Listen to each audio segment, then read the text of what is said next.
All right.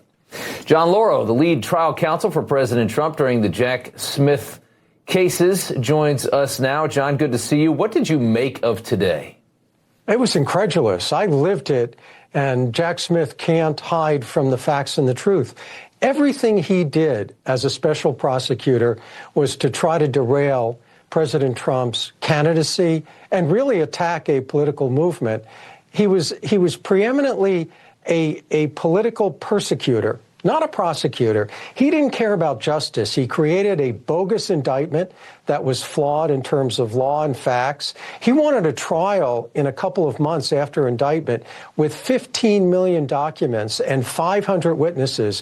What Jack Smith wanted, and he can't deny it, was a show trial where counsel was not prepared, didn't have the ability to go through all the material that Jack Smith had assembled. Yeah. What he was trying to do throughout this period is get a political conviction during the campaign in order to stop Donald Trump from becoming president. And that's exactly what Joe Biden said he wanted. That's exactly where I was going. And you could really see how sinister the plan was when you looked at the J6 case and the way that they went after they were alternate electors, which they called fake electors. But that was so quickly dismantled that, I mean, it was basically that if you're going to challenge the results of the election, these electors needed to be in place. And they prosecuted the hell out of these people and tried to put the president in prison just for having the mechanism in place that in case things went Trump's way, you needed to have that happen.